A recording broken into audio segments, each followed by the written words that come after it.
Mbote na balantinyo so émission Congo na biso esengo nange ezali ya koyeba ete bozali ebele liboso ya baetandeki na bino ya kolanda émission Congo na biso na bokebi nyonso kasi na pokwa lelo toyambeli bino mwana mboka Jerry Biangani Tempo yazali bongo secrétaire national ya Ensemble pour la République, Pazali Lissoussou, secrétaire national en charge des implantations extérieures et congolais de l'étranger. Mbote nayo, Jerry Biangani. Mbote maman Francine.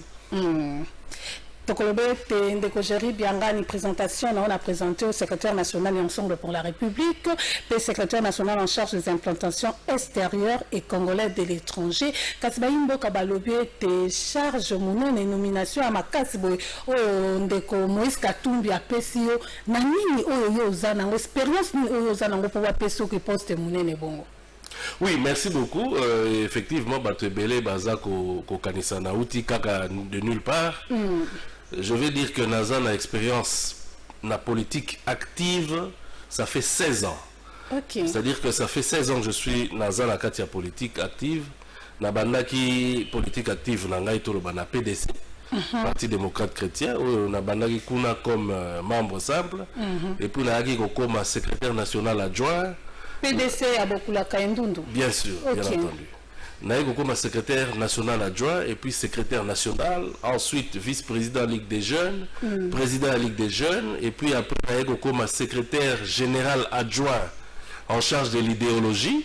et enfin Naïgo comme secrétaire général, il y a PDC, Timokolo PDC, Toyokanito Sangana, pour créer parti à mon enoyo, tous ensemble pour la République. Maintenant, comment qui secrétaire général na Katia PDC, moi, aujourd'hui, quand moi, tant qui est exactement comme ma capacité, autorité morale n'a bien imposé, bien que nous recontons ensemble pour la République. Bon, déjà, comme secrétaire général, n'a pas qui en gros,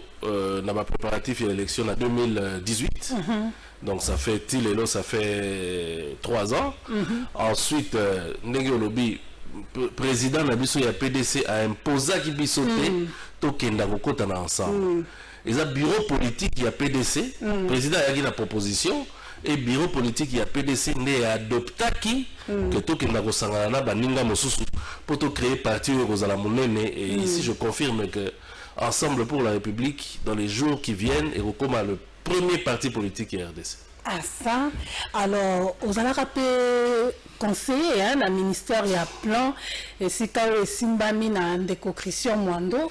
mais tout le monde était au salaire 7 mois à la carte ministère il y a plan étant conseiller au kokate pour musala kuna le kaki penza makasi to loba moi solo musala ezaki makasi yo kanisa ki était le quoi boza famille moko na kati Ensemble pour la République ndeko Christian Mwando kolombisa moi musala ndeko Jerry au mona ki était musala le kaki makasi au kokito sali moi lettre no à démission qui le peut mana poto. Non, n'a que le ministère et à plan pendant 7 ans comme conseiller à ministre et à plan et à ministre d'État. N'a l'ongwa qui pour des raisons personnelles n'a l'ingé pe koloba wate. Mais sur le plan il y a compétence dans kanisa. Mokolo kokuta na bato bazanga na ministère à plan ataye moko mokonzi ministre pe bato mosusu. Otuna bango soki azalaki compétent ou pas, je pense ba opé sur réponse. Na linga pesa mingi kolobela comme il l'obélaté, mais je pense que l'incompétence et moi, ils avaient un autre coup à la tête. D'accord. Mais Baïmbo Kabazan a besoin de secrétaire national en charge des implantations extérieures et congolais de l'étranger en même temps.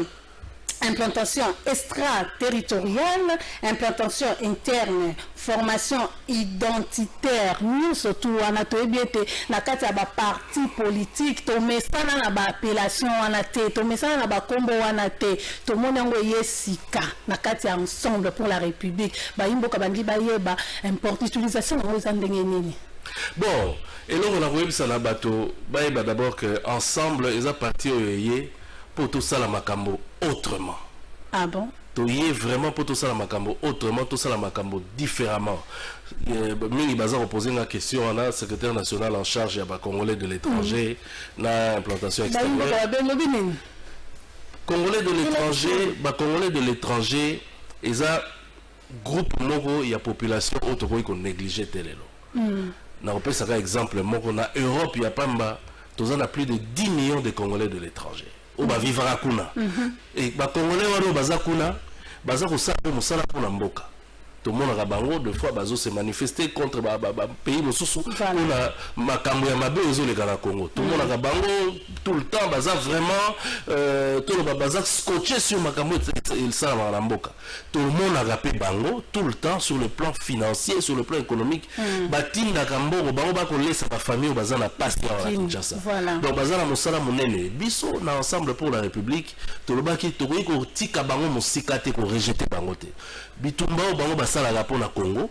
biso pe toza kobunda pona Congo tolingi to sangana pe na bango po to bunda bitumba ya malamu musala na bo ko sala ngote tongo soki bo nzamba sunga ki bino bo gouverner bino bozo gouverner te mais bo préférer bo sala musala wana est-ce que ça na compétence na bino non biso toza wana kaka te pona ko gouverner toza wana po Congo ekenda malamu po Congo sala etambola malamu. Donc, tous les acteurs qui gouverner, les gens qui place tozali, ce qu'il faut tout ça quelque chose, tout ça au salaire. Donc, bisous de considérer que bandeko baza ko sala effort monene pour soulager ko ba Congolais baza sur place na Congo. Tout ça par rapport à bango, on a un effort au bango basala kana, au peu biso to sala, je pense que surtout sangisi ba force wana Congo okene moi musika. Donc mon sala en tant que secrétaire national en charge de la Congolais de l'étranger, ils allaient comme la bango message ensemble pour la République, pour ba adhérer ensemble pour la République, mais aussi koyoka bango pour na koyeba nini bango bazana ngo to makanisi bango bazana ngo autant moso biso to zwa ki. Voilà. Pour tout sangisa ba force na biso ya bango pour Congo okenda liboso. Et bon, implantation extraterritoriale. Bon, implantation extraterritoriale, et ça, comme ça fait bateau mingi, pour bateau, ça, on confond de la implantation extérieure. Pour on a repris ça sous le logo de la Mokonzi, la biso ya parti, président Moïse Katumbi, na ndenge azui, a kanisaki, makambo, na ba parti mingi, ba kanisaka yangote. Ça veut simplement dire implantation, il y a bateau yo, basé sur la territoriale la ligne normale parce que la territoriale tu as commune quartier tout ça mais il y a des gens où ils ont besoin de partie où moi que nous voyons dans quartier avant de réaliser maman te kana zando ce qui obi akota na comité il y a ensemble il y a lingwala bokutika ko mona na lingwala te po bimanda ko 5h azonga ka 18h azonga ka 20h bon on côté na comité ya lingwala te to na comité ya kitambo te to na comité ya kibateke te mais to ko na ko kutana na kuna na zando sika ya sala OK ni wana musala ya collègue na ngai oyo azali chargé ya implantation extraterritoriale les ali batonio soyo moi ya kozwa bango en fonction il y a l'adresse ici mais en fonction il y a l'activité là bas donc évangélisation bien entendu tout ça la implantation mais tout ça la peine à recrutement donc tout ça la adhésion tout ça la peine à recrutement vers bango parce que biso tout ça la pour ça philosophie na biso ya ensemble et yo kana na ba congolais nyonso je pense que témoin de Jéhovah de baraka côté abiso na banda ko bozo kende verba tu na ba mesa na ba wente si il le faudra to sala yango parce que salut ya congolais eza eloko eza lelo urgent donc biso na makanisi to za nango to lingi to kabola yango na ba congolais nyonso mais tant to ko kabola yango to zo yo kapo makanisi na bango pour to s'améliorer ne yango la logique biso to za et ça le lenge na bino ya ko bonga mate pour na ba élection na 2023 bon moniete ceux qui vont travailler ma caste beaucoup ça na batute pour pas voter bino hein surtout que tu es bien été na 2023 de Moïse Katumbi à côté Libaya étant candidat président. Bon d'abord pour la qu'il a likambo sukolobi Moïse Katumbi candidat ou pas candidat on a parti et qu'on décider au moment opportun pour le moment to commune on attend il y a ba élection il y a monde le Bamabutu moyo sein ya parti na bino ça pour la République bato ba ko bango bazana droit ya koloba ko neti ngai nazape na choix na ngai ya candidat nazana droit ko loba ke pour ngai la lingi ke Moïse Katumbi azala candidat mutu musupa ko loba te ngai la lingi ezala ndeko mususu to mais parti nde ko décider na suka la candidat oyo tokotia pour kenda ko représenter biso na ba élection mais sikoyo moi koloba que toza ko se préparer pour la élection c'est vrai parti politique et se préparera toujours pour l'élection mais biso toza wana kaka pour la élection te biso toza wana ne pour souffrance ya congolais et si là est-ce que pour souffrance ya congolais si là il faut toser la 2023 lelo eza na bato ba kokufa na ba souffrance ya congolais ko si andenge ni to moye te bino bozo si sabe souffrance ya Katanga bozo na RDCT non mais on dirait kaka Congo eza ko etikali kuna na Katanga mais na okama mingi pour ngai déjà naza Kinshasa na kenda Katanga te et bon le président Moïse Katumbi mais c'est-à-dire le président Moïse Katumbi azalaka na Katanga ayaka pe na Kinshasa so kana na Kinshasa ko gisaka ta un mois plein te donc ayaka loko ayeka ka pesi biso mbote a flasher biso azongi ko vanda ne mingi ndeza Katanga Congo eza Kinshasa kaka te il faut to bango et puis il faut to mesana que congolais mo ko zapi leader mais vanda ka pe na Kinshasa te il faut pe to mesana nango pour tout mesala kaka ba leader nyonso bazaka na Kinshasa eza pe mabete mais to mesala ka pe que congolais mo ko za na malemba nkulu mais eza pe leader donc président Moïse Katumbi pour le moment azala Katanga mais biso toza na Kinshasa secrétaire général secrétariat général ya parti eza déjà na Kinshasa donc bakoki kolobaté que parti eza na Katanga alors que secrétariat général eza na Kinshasa secrétariat général eza na Kinshasa so totali était siège provincial ezomona na secrétariat général eza na Kinshasa butu na moi ezola tapenda que priorité eza moi mingi kuna na Katanga que awa obino botikeli biso na ebete ba imboka zolo baza bosoto mais non na kosenga lelo bozwa ba caméra bokene na secrétariat général ya ensemble pour la république na Kinshasa et puis botamboli na ba secrétariat général ya ba parti nyonso bobo ya webisa ngai biso tozolo ba kaya bino ya ensemble ya la lobi ko Katanga na ya awa butu na moi non siège provincial soki siko to sali o to sala sika na ta mosula Goma ce qui est l'équipe à Katanga la kitoko tout l'équipe à Kinshasa la kitoko non et ça simplement pour le bas que Moïse Katumbi ce qui a décidé à ça la likambo à peu près ce qui il faut ça là au salon balamoko très bien il y a lelo tous à fier na siège wana pour eza lelo tout le bas premier parti politique d'Afrique centrale à rose na siège à ndenge wana ya lolenge wana ndenge siège ya Kinshasa ezali ce qui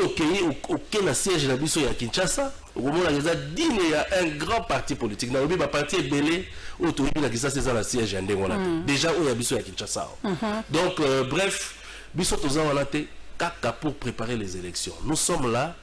pour faire en sorte que vie à Congolais et s'améliorer et ça la lelo et ça la lobby et ça la 2023 et ça la après 2023 donc tokoki ko se focaliser te biso kakana élection non élection il y a dans 2 ans mais pendant ces 2 ans ou avant ces 2 ans on est coca ils ont abattu au kufana ba hôpital pour azangi 1000 francs ils ont bana ba otanga bazo vana na mabele lelo donc kolobato c'est l'élection pour tout banda ko agir je pense que ça le roi toza ko boma bato wana et 2023 c'est vrai le bien était bao bazolo ba ke Katumbi akozala président Talibango akozala candidat président Talibango bao pe mususu ndeti yo ndimi yango te le bete ya mutu mususu pa koki kozala na ndimi yango te alobi boye mususu pa koki kozala ngai nazala na position na pour ngai na kolinga ezala ndeko Moïse Katumbi pour la temps mususu ndeko mususu akolinga ezala moto boye mais parti et qu'on décider donc les autres qui vont la tête au bas que moto boye motaza candidat parce que parti n'a pas décidé ngana na choix ou yangai mais bato mususu ba na choix na ba parti ko décider ce qui est kozala quand mususu kozala gérer bien gagné c'est ça mususu kozala moto mususu biso na ensemble pour la république où ils a présidé la Moïse Katumbi to kendaka na ordre donc to ko lobela makambo te avant makambo et ça na ndenge ya officiel c'est quoi ce qui parti c'est décidé ba lobin de Moïse Katumbi bino bokobanga te na likambo ya proposition à loi Noël Tchani sur la congolité et ça la bino pe moi kobanga et ça la biso kobanga te au contraire les ande ko sekisa biso na ndenge ni eza ko sekisa biso moto moko ayaki na idée na ye pour batia eka ndenge baloba na bakongo na biso ndenge biso bakino to loba pour batia eka au moins to komo beta liso na ele alors que mais avec une raison koloba par rapport à moi l'opposé de gérer bien ta on a lobi na loba ki na saki émission mingi na loba na linga penza mingi te ba réflexion facile je pense que ami benga moto mayele surtout oza moto mayele biso bato ya mayele parce que ngape naza ko mitia na esika bato mayele to ko zala na ba réflexion simple et facile proposition ya yewana eza assis sur aucune loi de la République eza assis sur aucune loi na éviter surtout aux anata au côté la détail ou pas mais ils ont assis sur aucune loi Yambo Kanabiso. À faire appliquer on a parce que pour faire appliquer il faut modifier la constitution. Donc ils ont pour attirer à ça pour bâtir Eka pour appeler ça état sous poste ou pas je ne sais pas mais biso ensemble tout le monde va tête on réfléchir sur les camboyo ils ont qui à l'encontre de la constitution. Tant que vous avez ba kino ba lobby ensemble pour la République ils ont parti à Katanga et ça la opinion de bon déjà pour preuve oui ça le rappelle ba kino ko banga etelelo ba voter de Moïse Katumbi pas ko longo l'institution mais non pas kuna na Katanga à quelle institution kuna non bato au fait bato baza ko kangisa Moïse Katumbi na Katanga pour la bonne et simple raison kazala ki gouverneur ya Katanga pe à travailler qui malamu na Katanga Katanga comme qui la province la mieux gouvernée tout ça yango batu ba associer toujours quand na Katanga c'est vrai azali moto ya Katanga mais parti les national pour preuve ngana ya moto ya Katanga te na vie na mo malakenda Lubumbashi une fois en dehors même ya makambo ya politique mais pour preuve Moïse Katumbi a dit qu'on nomme nga na Kinshasa tout ça peut belé ou ba nommer bazana bato ya Katanga te donc Batika Bako ça va congolais que ils ont parti à Katanga. Tu es bête ba parti politique lobinde ba comme kako gouverner et tout le monde était bien ensemble pour la République vous tenir un jour bon gouverner pe mboko wana toko sa te to lo ba penza bo solo kasi boko gouverner biso na projet à société ni obino boko la biso congolais à kotala comment on dit ko se pensa congolais pour voter bino. Oyebi soki toyebi toloba likambo ya projet à société tout akatolo mingi na ensemble pour la République d'abord ensemble avant même comme un parti politique tant tozalaki déjà plateforme politique tozalaki na projet de société tout ça là déjà depuis moment wana tant tozalaki kotia Moïse Katumbi candidat na biso et c'est après qui m'a peuple tant eza projet toza na biso soki tozui bokonzi nde tokotia yango sikoyo na tokotia yango en pratique wana siko besoin de la boza bokonzi oui mais pour la nomination esalami ya bozeli bozwa bokonzi te bongi bo travailler avant que bozwa bokonzi non wana olobi eza projet de société pour otiango en exécution kaka il faut za bokonzi te otiango en exécution ndenge nini yozo gérer mais na souci pe ya ba imboka na souci ya ba congolais pe boyi komeka ta kotiaka mwa ndambu ya ba projet de société na tango biso ensemble to ba imboka baza déjà goût ya ko voter tango biso ensemble to kotaki na union sacrée toyaki na feuille de route na kati feuille de route wana tozaki na ba proposition ya outil na projet de société na biso wana tozaki na route tina mesa tolobi voilà biso to ndimi appel ya chef de l'état ya wana toye na document oyo moni programme na biso projet na biso ndenge tolingi mboka kenda liboso yango oyo mais bolandaki na ba télévision na ba radio wana ko citer kombo na même président ya UDPS secrétaire général ya UDPS ko critiquer biso po toyaki na document wana tilelo ngai na mayelo ya ngai ya moke naza nango na on a compris te pona nini ko critiquer muto ayena ba proposition tilelo na comprendre on a noté c'est-à-dire que biso toza parti toza ko fonctionner normalement bon mona ki biote lokola ba infiltrer na kati ya union sacrée mais au moment na muto infiltrer po ayena idée ya malamu ya ko bongisa nazo comprendre tilelo ngana na comprendre logique wana te eza lokwa besoin équipe ya football bolingo beta match moninga na bino moko aye ya joueur na bino lobino ngai pona ngai poto gagner match oyo il faut to beta bino bité ko expliquer biso te to beta ka ndenge wana bona posa bo gagner to pona posa ko pola c'est-à-dire biso to yaki na proposition wana cahier de charge na biso to yaka na yango na kati ya cahier de charge wana ezalaki na lolenge biso to zalaki ko proposer na baninga nyonso kozala ba acteur que tala na secteur boye biso toza omona ke faut sala maboye na secteur boye baninga basaka nini bozwi yango bo analyser yango bo adopter ou bo adopter bo rejeter ou bo rejeter mais bon ba te boye la biso proposition te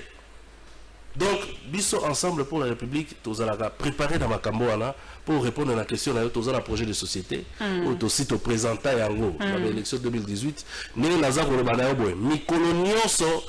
oza koleka toza ko parfaire yango, c'est-à-dire avant des élections beaucoup présenter na baimboka ensemble pour la République, ceux qui aligné candidat et pour aligner un candidat complet pour avoir un projet de société biso to vendre les partis toza ko fonctionner tous les jours. Nous travaillons pour donner le meilleur de nous-mêmes na Congolais ou aza ko souffrir les lots pour na lobaki awa, je ne cesserai de me le répéter. Congolais aza ko souffrir, souffrance na ye lelo comme urgent. Donc na makambo nyonso toza ko sala la politique lelo to pensaka na pasi ya Congolais wana to penser na ndenge nini to ko bimisa na souffrance wana mais rapidement. Donc to kolobete lelo bosaka na kati ya union sacrée to bosi bobenda koni. Non, toza na kati ya union sacrée. Union sacrée sincère. Mais na ebite soki sincérité la kisinini. To boza ba infiltrer na kati ya union sacrée. Na ebi pété au moins langage wana na yoka quelque part mais kaka na bato ya ba réflexion facile.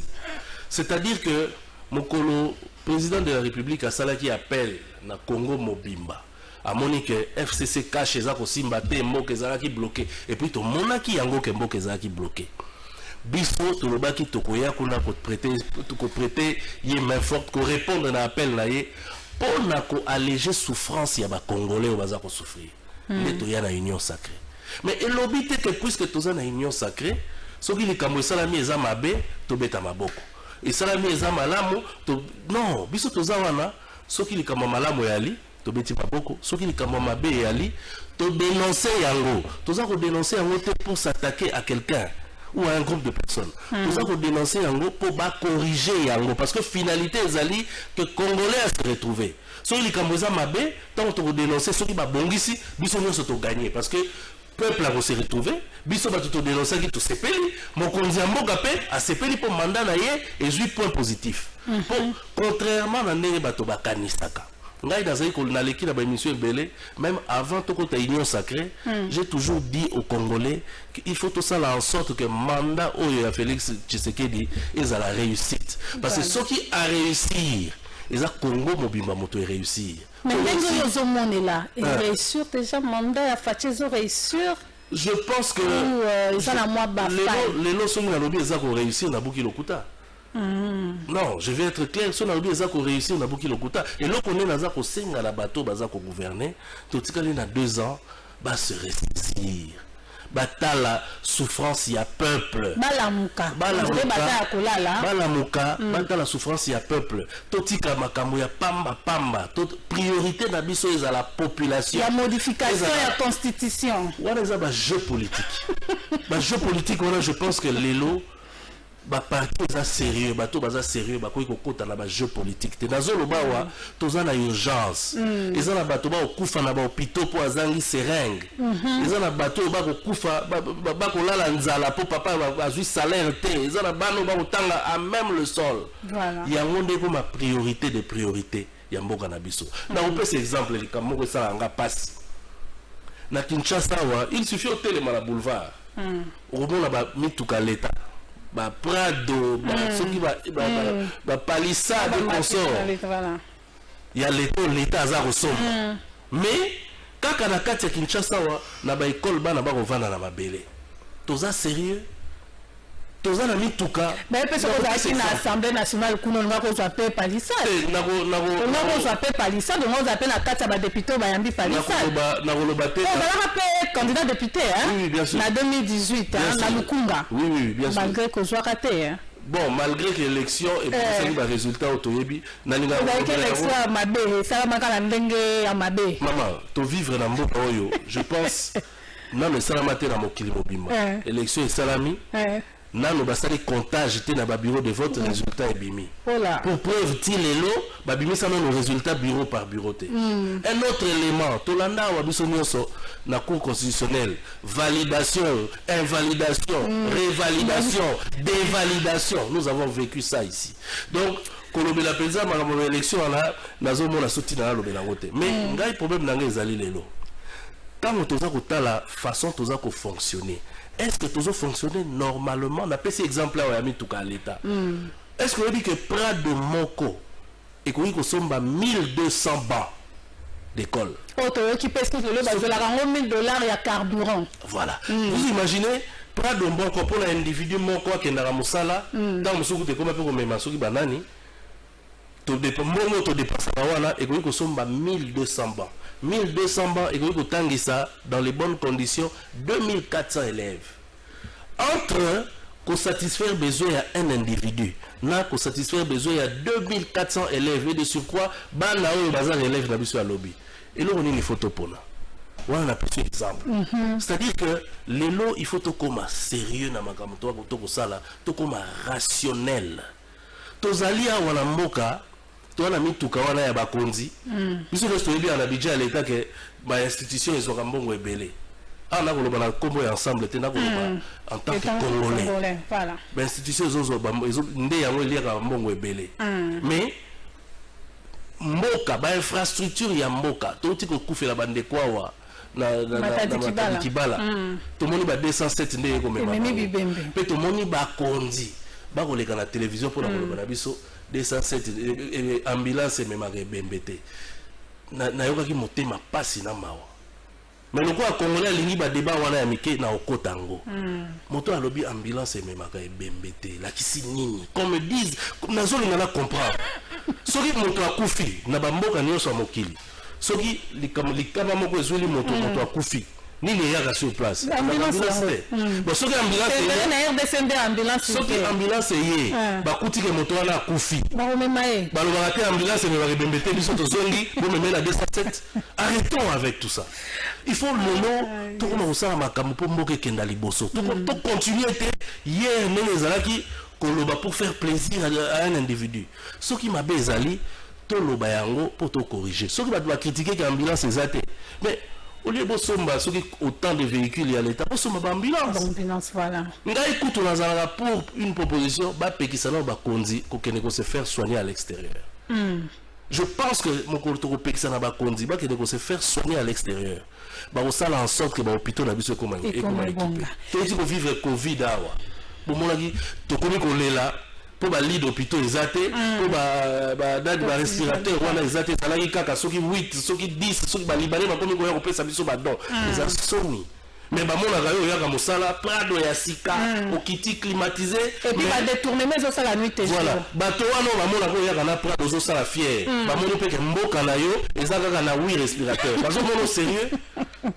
to komi na suka to lobela kasi modification ya constitution to monete prof Mbata professeur munene nande ko Steve Mbikai